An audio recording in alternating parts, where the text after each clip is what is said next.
Good evening to all my viewers. Good evening, Mrs. Wilhelmina. Today I will be giving you an insight on Trump's peace plan for the Middle East. In January 2020, Donald Trump, alongside with Benjamin Netanyahu, unveiled the peace program in the White House. This peace plan is aimed to cut the conflict that has been ongoing for years in the Middle East.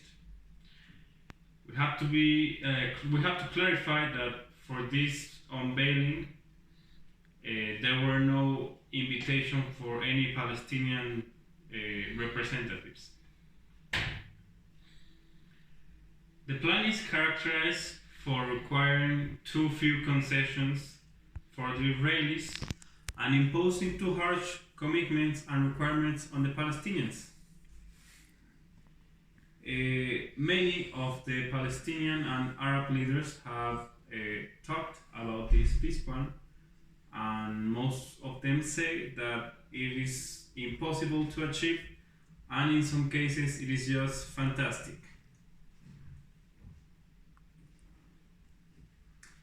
As of today, Palestine is recognized by 138 UN members. It has a UN non-member observer state since 2012.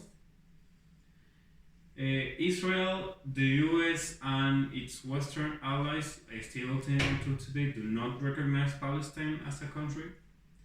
And the UN uses Palestine, State of Palestine, Palestinian territory, occupied territory, to refer in several contexts to the Palestinian people, ethnicity, and land. Specifically, occupied territory of Palestine means the 1967 map before the Six-Day War. The reactions are various, but in the Arab world they are all almost the same. Different opinions, but almost the same.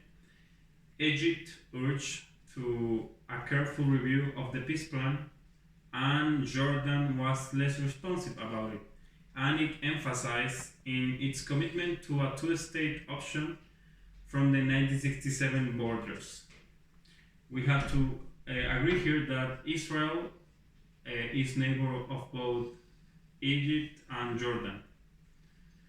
The Palestine Liberation Organization, or PLO, say that the US is trying to sell a mirage of economic prosperity that would in reality only perpetuate the Palestinians' captivity. Hamas leader Ismail Haniyeh criticized the Arab leaders attending the conference. As we already know, there were no Palestinian representatives that day in the White House, and said the following: the Palestinian people who have been fighting for 100 years did not commission anyone to concede or to bargain. Jerusalem is ours, the land is ours, and everything is ours. Israel and the proposed annexation. The same day that the peace plan was unveiled, Benjamin Netanyahu announced during a press conference that the Israeli government would immediately annex the Jordan Valley and the West Bank settlements, also promising not to incorporate or annex any other settlement in the next 4 years.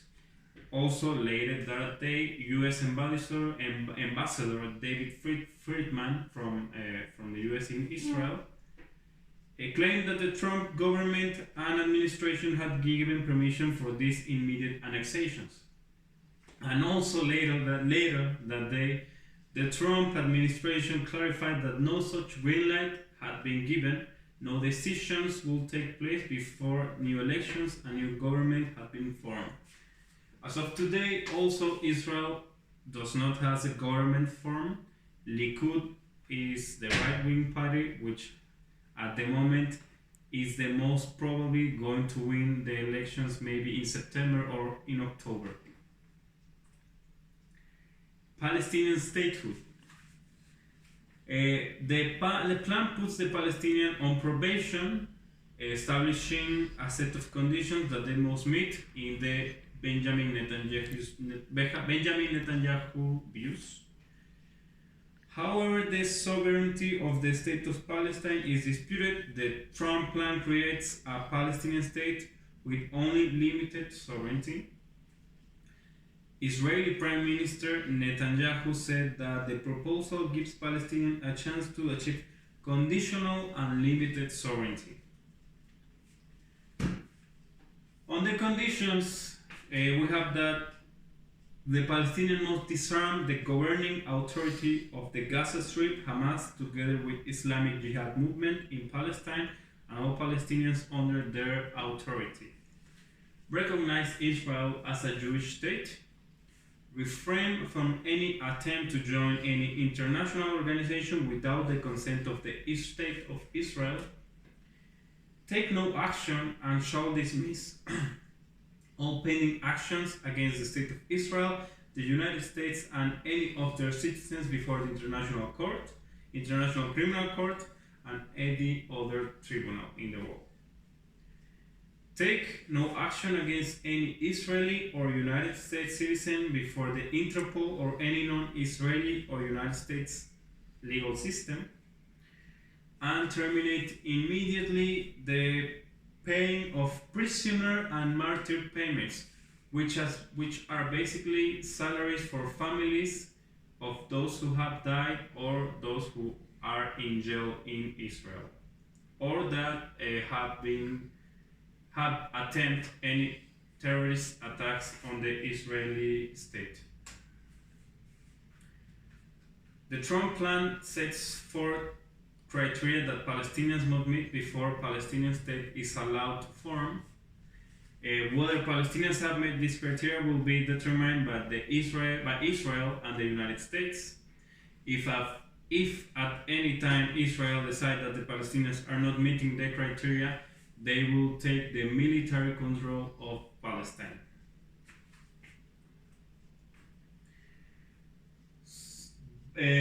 For basically Palestine being recognized as a state, Palestinians shall have implemented a governing system with a constitution or another system for establishing the rule of law. This law shall provide for freedom of press, free and fair elections, respect for human rights for its citizens, protections for religious freedom and for religious minorities to observe their faith, uniform and fair enforcement of law, due process under law, and an independent system to protect all these laws. Also, the Palestinians shall have established transparent, independent, and credit-worthy financial institutions capable of engaging in international market and a legal system to protect investments. The Palestinians shall have ended all programs, including school curricula and textbooks that serve to incite, promote hatred or antagonism towards its neighbors, or which compensate or incentivize criminal or violent activity. The Palestinians shall have achieved civilian and law enforcement control over all of its territory and demilitarize its population.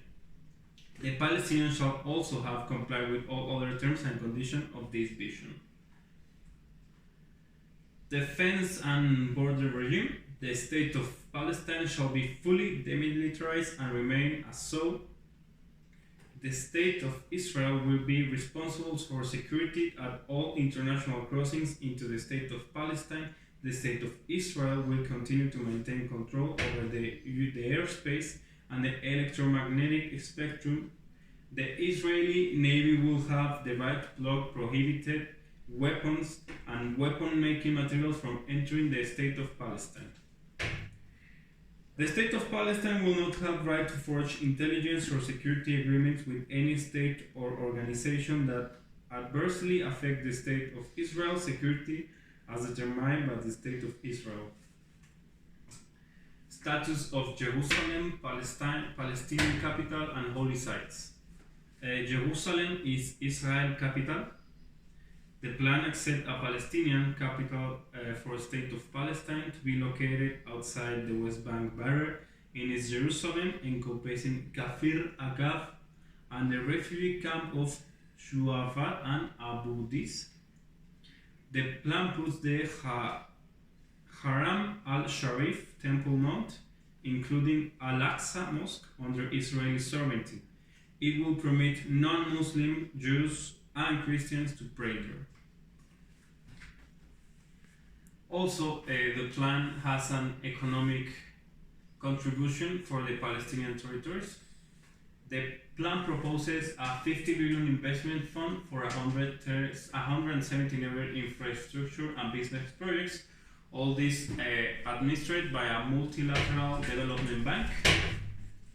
The administration envisions the plan being funded mostly by Arab states and wealthy private investors. Spending is divided into 26 billion in loans, 30.5 billion in grants, and 11 billion in private investment. Most of the 50 billion spent will be going to the West Bank and Gaza, but also to other Arab nations. In this case, 9 billion to Egypt, 7 billion to Jordan, and 6.3 billion in Lebanon. Also, the plan states creating more than 1 million jobs and more than doubling the GDP of Palestine, and also cutting the poverty rate by 50%.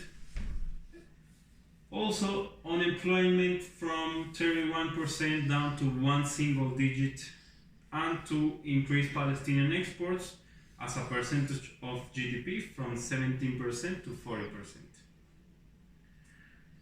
And to end this presentation, I would like to ask you, do you think this peace plan will actually bring peace to the Middle East?